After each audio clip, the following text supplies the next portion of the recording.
जो बात करी जा रही है कि उन्होंने प्रोपेगेंडा फैलाया गया था, तो प्रोपेगेंडा को ध्वस्त करना था ना, जवाब दे के। जवाब देते प्रोपेगेंडा अपने आप ध्वस्त हो जाता।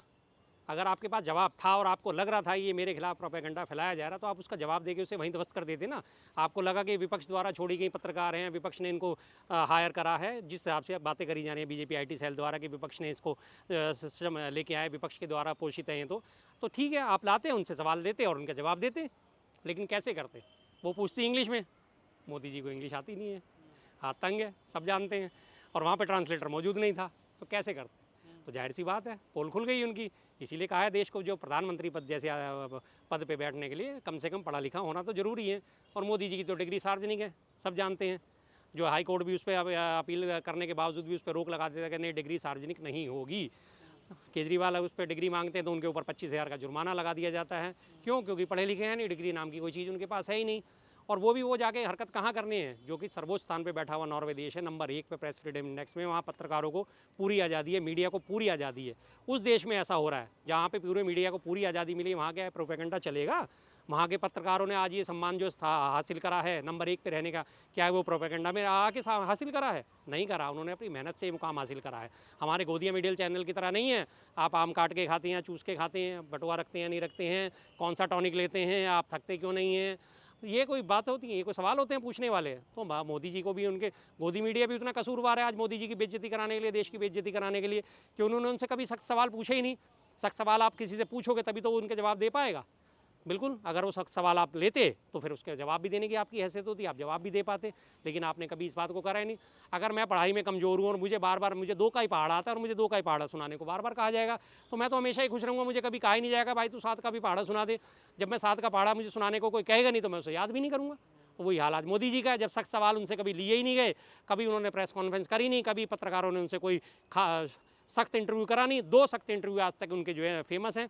एक तो कर्ण थापर वाला, बस दोस्ती बनी रहनी चाहिए, माइक निकाल के साइड में रख दिया था। दूसरा उसके बाद एक और कर दिया था, नहीं नहीं बस हो गया बहुत काफ़ी है, और उसके बाद 2 ही, तीसरे में कभी वो नज़र ही नहीं आए। तो आज ये जो देश को शर्मिंदगी का सामना करना पड़ा पूरे वैश्विक स्तर पे, आज जो देश की बेइज्जती हुई है उसके कर्णधार गोदी मीडिया और मोदी जी दोनों ही हैं। आप तो बहुत बड़ा खुलासा कर रहे हैं कि उनको अंग्रेजी नहीं आती है, जबकि उनके अंग्रेजी में तमाम मतलब इंटरव्यू हैं इस तरीके से। इंटरव्यू हैं, स्क्रिप्टेड ही तो हैं सारे। यहाँ पे है और वहाँ पे टेलीप्रॉम्प्टर लगा हुआ है, टेलीप्रॉम्प्टर में देख देख के वो पढ़े जा रहे हैं, बोले जा रहे हैं, पढ़े जा रहे हैं, बोले जा रहे हैं। आप मुझे तमिल में इंटरव्यू लेना चाहते हो, मैं भी तमिल में भी इंटरव्यू दे दूंगा। मेरे सामने टेलीप्रॉम्प्टर लगा दो, मुझे तमिल आती है नहीं आती किसी को क्या पता। आप मुझसे तमिल में पूछोगे, मैं सामने देखता है वो तमिल में बोलता रहूँगा, मुझे कोई समस्या नहीं है। किसी को भी कोई समस्या नहीं होती इन चीज़ों में। आपने फिल्मों में ये चीज़ देखी होगी, लिप सिंगिंग चलती है, पीछे से डायलॉग कोई और बोल रहा होता है। तो इस तरह के जो इंटरव्यू होते हैं सारे स्क्रिप्टेड होते हैं, कभी कोई लाइव इंटरव्यू नहीं होता, सारे रिकॉर्डेड होते हैं, उसके बाद एडिट करा जा रहा है। कहीं कोई मिस्टेक हुई है, कहीं कोई दिक्कत हुई है, कहीं कोई परेशानी हुई, तो उन सब चीज़ों को एडिट करके हमेशा हटा दिया जाता है जनता के सामने। विदेशों के आप एक भी इंटरव्यू, सबसे ज़्यादा ANI इंटरव्यू करता है। ANI का कोई भी इंटरव्यू आपने मोदी जी का देखा हो, इंटरव्यू का कोई भी क्लिप देखी हो, वीडियो, कभी आपने अब उसमें आवाज़ सुनी है? टोटल म्यूटेड होते हैं, टोटल, क्योंकि वो जिसके साथ बात कर रहे होते हैं ना उन्हें समझ में आना, ना उन्हें समझ में आना, तो वो म्यूटेड इंटरव्यू चलाते हैं। उनकी बातचीत का जो है अभी तमाम घूम रहे हैं सोशल मीडिया पे कि भाई ये म्यूट क्यों करे जा रहे हैं, जब वो बात कर रहे हैं तो क्या बात कर रहे हैं, सुनना तो चाहिए जनता को। नहीं समझ में आता किसी को। अगर इंग्लिश की बात करी जाए तो आइए सामने, देश को दिखाइए। हाँ, मैं इंग्लिश में भी प्रवीण हूँ। इंग्लिश में अगर आपको नहीं आती तो इसमें कोई शर्म की बात नहीं है। देश का बहुत बड़ा तबका जो है इंग्लिश नहीं जानता, आप हिंदी में जवाब दीजिए, ट्रांसलेटर को साथ में बिठा लीजिए। समस्या क्या है? जरूरी नहीं कि हर व्यक्ति को हर भाषा आए। विदेश मंत्रालय ने प्रेस ब्रीफिंग की उसके बाद और इस तरीके से कहा कि ये तो विदेशी जासूस बताया गया, तमाम लोग ट्रोल कर रहे हैं उसको कि उसकी कुंडली खंगाली जा रही है। कुंडली आप खंगाल लीजिए, आपको दिक्कत क्या थी भाई साहब? आपने 17 मिनट की जो है प्रेस ब्रीफिंग करी, कॉन्फ्रेंस वो भी नहीं की। आप अपना एक तरफा एजेंडा चलाते रहे और बीच में कहते रहे नहीं आप मुझे टोकना मत, आप हमारी बात सुनिए, आप हमें बीच में इंटरप्ट नहीं करेंगे। अपनी तरफ से हम बहुत बड़े लोकतांत्रिक देश हैं, हमारे यहाँ संविधान का शासन है, हमारे यहाँ इस तरह की बातें नहीं होती, उस तरह की बातें नहीं। 17 मिनट तक आप जो है विदेश मंत्रालय के अधिकारी जो है वो बोलते रहे और उसके बाद सवालों के जवाब कोई नहीं दिए। भाई प्रेस कॉन्फ्रेंस होती है मनमोहन सिंह जी जैसी, प्रेस कॉन्फ्रेंस होती है राजीव गांधी जी जैसी, प्रेस कॉन्फ्रेंस होती है इंदिरा गांधी जी जैसी। सामने तमाम दर्जनों की तादाद में माइक लगे हुए होते थे, कहीं से भी कोई सवाल आ जाता था और वो उसका जवाब मिलता था। मनमोहन सिंह जी ने क्या, जिन्हें हमेशा मोहन सिंह कहा जाता है, कितनी प्रेस कॉन्फ्रेंस करनी अपने पूरे 10 साल के कार्यकाल में? कहीं किसी सवाल का जवाब देने से वो बचे? नहीं बचे। किसी सवाल को उन्होंने इग्नोर करा? नहीं करा। जो उनसे पूछा गया उन्होंने खुल के उसके बारे में जवाब दिया, क्योंकि उन्हें पता था, पढ़े लिखे व्यक्ति थे। अब यहाँ समस्या क्या आती है? यहाँ आता है सिर्फ उन्हें मोदी जी को PhD चीज़ें उसमें हासिल करी हुई है हिंदू मुस्लिम की राजनीति करने में।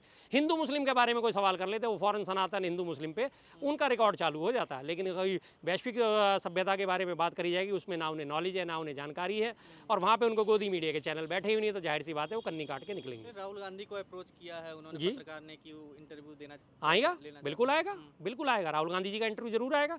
राहुल गांधी जी को कोई समस्या नहीं है, ना उन्हें भाषा की समस्या है, ना उन्हें इंग्लिश की समस्या है, ना उन्हें हिचक है किसी भी सवाल का जवाब देने में। जो सवाल उनसे पूछे जाते हैं वो उनका पूरा पूरा आंसर देते हैं, वो कभी सवालों से बच के नहीं भागते।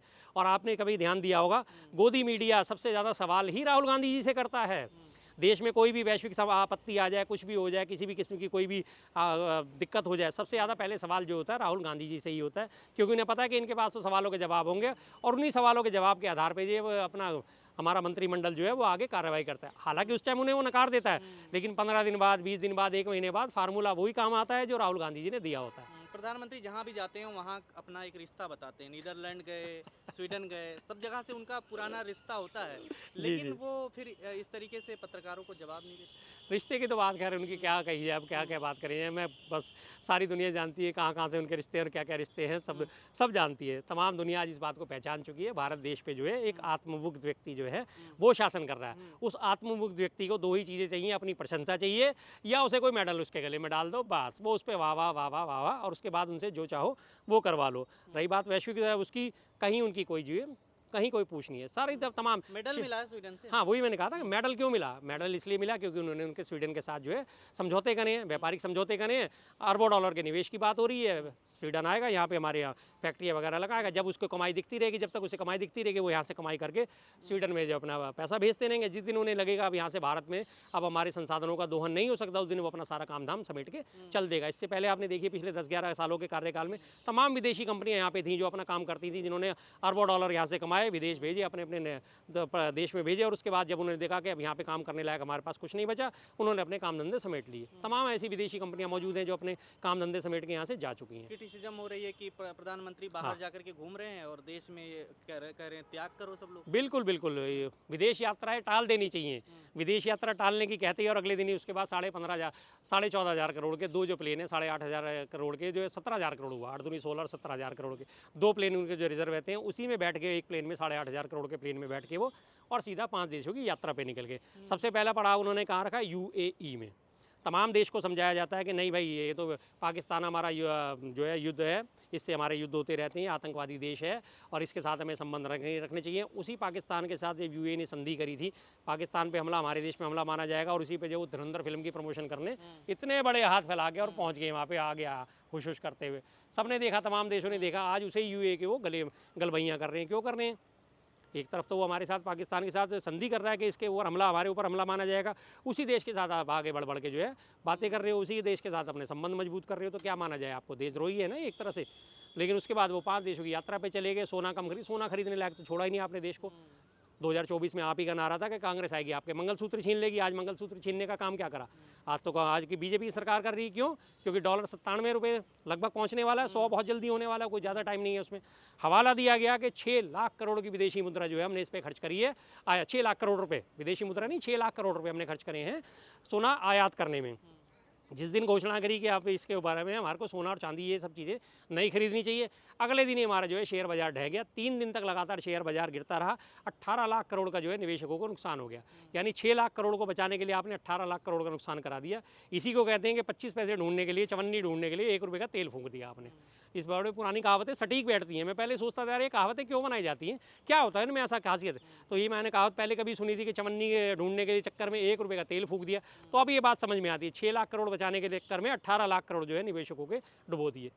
भारत विश्व गुरु बनने जा रहा है, प्रधानमंत्री ये बात बता रहे हैं बाहर जाकर के। जी, और इधर जो है कह रहे हैं त्याग करो, इस तरीके से राहुल गांधी कह रहे हैं आर्थिक तबाही बचने वाली है। तमाम विदेशी मीडिया आज हमारा मजाक उड़ा रहा है। नॉर्वे जो नंबर 1 माना जाता है प्रेस फ्रीडम इंडेक्स में, वहाँ हमारा मजाक बढ़ रहा है और आप कह रहे हैं कि विश्व गुरु बनना चाहता है। विश्व गुरु बना है भारत, लेकिन किस चीज़ में? फेक न्यूज़ फैलाने में। फेक न्यूज़ की फैक्ट्री में हमारा विश्व गुरु में नंबर 1 आ जाए। नंबर 1 बना है किसमें हमारा देश? इंटरनेशनल मॉनेटरी फंड से कर्जा लेने में। पूरे एशिया में सबसे ज़्यादा कर्जा हमने ही ले रखा है, नंबर 1। वर्ल्ड बैंक से कर्जा लेने में एशिया में सबसे ऊपर हम हैं। विश्व गुरु बना है तो इस चीज़ में विश्व गुरु बना है। और उसके अलावा विश्व गुरु बनने में, लोकतंत्र का चीरहरण करने में विश्व गुरु बना है। बंगाल में सबने देखा किस तरह से वोट डकैती हुई है, लोगों के नाम काट दिए गए, 27 लाख वोटर्स को जो है उनका वोट देने से महरूम कर दिया। और हमारा सर्वोच्च न्यायालय क्या कह रहा है, हमारा सर्वोच्च न्यायालय कह रहा है कि 27 लाख वोटर अगर वोट नहीं दे पाए तो कोई बात नहीं, अगली बार दे देना। जबकि 91 सीटों पे आज जो है नया सर्वे जारी हुआ है कि 91 सीटों पे जो है हार जीत का अंतर वो था जो वहाँ के जो है डिलीशन वोटों से ज़्यादा है। लगभग उतना ही बैठा है, जितने वोट वहाँ से डिलीट करे गए हैं लगभग उतने ही हार जीत का 91 सीटों पे अंतर हुआ है। तमाम लोकतंत्र का चीरण कर दिया है। और हमारे विश्वगुरु बनने की बात करते हैं, ऐसे विश्वगुरु बनेंगे हम। एक तरफ हम कहते हैं मदर ऑफ डेमोक्रेसी है और दूसरी तरफ हमारी डेमोक्रेसी में ये हालत हुआ पड़ा है। आर्थिक तबाही जो राहुल गांधी बता रहे हैं, बिल्कुल आने कैसे वाली। देखते हैं आप? पेट्रोल डीजल के आज भी दाम बढ़े हैं वैसे, बिल्कुल 93 पैसे आज भी बढ़े। कैसे आर्थिक तबाही आने वाली है? क्योंकि प्रधानमंत्री कह रहे हैं सब कुछ ठीक है, ऐसा अभी बताने की वो कोशिश कहते हो रही रहेंगे। है। आपने टाइटैनिक फिल्म देखी होगी, लगभग सबने देखी होगी। टाइटैनिक डूब रहा था, उसके बावजूद भी जहाज के कप्तान ने क्या करा था, वहाँ से अपने म्यूजिशियन को बुलाया, आओ भाई वायलिन बजाते रहो, गिटार बजाते रहो, तबला था क्या था वो इंस्ट्रूमेंट जो है बजाते रहो, धुन बजाते रहो, लोगों में जो है पैनिक ना फैले। और वो बार बार यही दिखाते रहे नहीं सब कुछ कंट्रोल है, एवरीथिंग इज अंडर कंट्रोल, चिंता मत करिए, सिर्फ म्यूजिक सुनिए और खुश रहिए। तो यहाँ पे म्यूजिक का काम क्या है, मोदी नामा सुनिए, मस्त रहिए, देश में कोई चिंता नहीं। टाइटैनिक की तरह देश धीरे धीरे जो है डूबता जा रहा है। 97 रुपये आज जो है डॉलर की कीमत लगभग हो गई, 100 होने वाला है। एशिया में सर्वाधिक खराब प्रदर्शन करने वाला हमारा रुपया बन चुका है। बांग्लादेश से, अफगानिस्तान से, नेपाल से, भूटान से, उससे भी ज़्यादा प्रदर्शन आज हमारे रुपये का जो है ख़राब हो चुका है।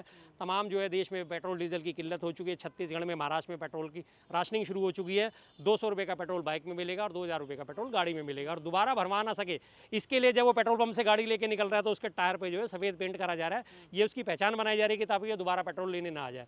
गैस की किल्लत सारी दुनिया झेल ही रही है, पूरी भारत झेल ही रहा है। सिर्फ महानगरों को छोड़ दिया जाए तो रूरल इलाकों में आज भी गैस की बुरी तरह किल्लत है। देश हित में बताया जा रहा है, हर बीजेपी चीज़ देश हित में। पेट पे पट्टी बांध लो ये भी देश हित में है, तो बन गए ना विश्वगुरु हम। खाना पीना छोड़ दो ये भी देश हित में है। 140 करोड़ की जनता है, उसमें से 40, 50, 60, 70, 80 करोड़ लोग भूखे मर जाएंगे, आबादी अपने आप कम हो जाएगी, ये भी देश हित में है। सोना ना खरीदो ये भी देश हित में है। आपने तो मंगलसूत्र देने लायक किसी को छोड़ा ही नहीं, किसी ने मेहनत करके मंगलसूत्र खरीदने की ताकत भी बनाई, तो उसको लिए भी आप आह्वान कर रहे हो कि सोना मत खरीदो। अरे भाई आपकी ये चीज़ों से आप ये तो देखो कि शेयर बाजार में हड़कंप मच गया। 18 लाख करोड़ तीन दिन में निवेशकों के डूब गए। पूरे विश्व में हमारी थू हो रही है। प्रेस फ्रीडम इंडेक्स में 157वें नंबर पे किस वजह से? क्योंकि आपने वहाँ सवालों के जवाब नहीं दिए। किस तरह से बात कर रहे हैं आप? कौन सा विश्वगुरु भाई, कैसा विश्वगुरु? हवा में विश्वगुरु बनते हैं। कहाँ गए जो लोग बहुत पहले बोलते थे, अब कोई बोल नहीं रहा है। सब आ जाएंगे, अभी बिल में छुप गए हैं। अभी थोड़े दिन में, 2-4 दिन में अभी राहुल गांधी जी का कोई बयान आने दीजिए और राहुल गांधी जी के बयान को क्रिटिसाइज करने के लिए वो सारे के सारे बिल में से निकल के सब बाहर आ जाएंगे। गाड़ी से चलना बंद कर देना चाहिए, ऐसी स्थिति हो रही है। भाई आपको छोड़ेंगे ही नहीं इस लायक, आप अपने आप बंद करोगे। जब आपको पेट्रोल नहीं मिलेगा, डीजल नहीं मिलेगा, सीएनजी नहीं मिलेगी, आप अपने आप ही गाड़ी का इस्तेमाल कैसे कर पाओगे? आपको छोड़ देंगे, आपको इस लायक छोड़ेंगे ही नहीं। जब आपके पास कुछ हैसियत ही नहीं होगी तो आप जाहिर सी बात है अपने आप छोड़ने पे मजबूर तो हो गए होगे। इसका दूसरा तरीका, वैसे आप कितना भी आह्वान कर लो छोड़ दो, कोई नहीं छोड़ेगा। लेकिन जब आप उसके लिए गाड़ी के चलने के लिए पेट्रोल नहीं दोगे, डीजल नहीं दोगे और सीएनजी नहीं दोगे तो गाड़ी आपको छोड़नी ही पड़ेगी। कैसे देखते हैं फिर, क्या संदेश देना चाहेंगे इस आर्थिक तबाही को लेकर? जो आर्थिक तबाही को देने के संदेश सबसे बड़ा ये है कि तमाम राज्यों में से बीजेपी की सरकार को उखाड़ फेंकी है। केंद्र सरकार से बीजेपी की सरकारों को उखाड़, ये सरकार सिर्फ अपने उद्योगपतियों की जो है उनकी भलमनसाहत के लिए सोचती है। आम जनता से इसका कोई लेना देना, आम जनता से इसका कोई सरोकार नहीं है। आम जनता के हित में कोई भी काम नहीं कर सकता। पिछले 12 साल में एक भी ऐसी PSU नहीं है जिसमें 2-4-5 हज़ार लोगों को रोजगार मिला हो। PSU बेचने का काम करा है। नई PSU एक भी नहीं, पब्लिक सेक्टर यूनिट एक भी नई तैयार नहीं करी। कहीं कोई ऐसी फैक्ट्री नहीं लगाएंगे जहाँ लोगों को रोजगार मिल सके, लोगों को काम धंधा मिल सके। आप जितने ज़्यादा लोगों को रोजगार दोगे उतने ज़्यादा लोगों का पेट भरेगा, उतने ज़्यादा लोगों की क्रय शक्ति बढ़ेगी। क्रय शक्ति बढ़ेगी तो फिर उन्हें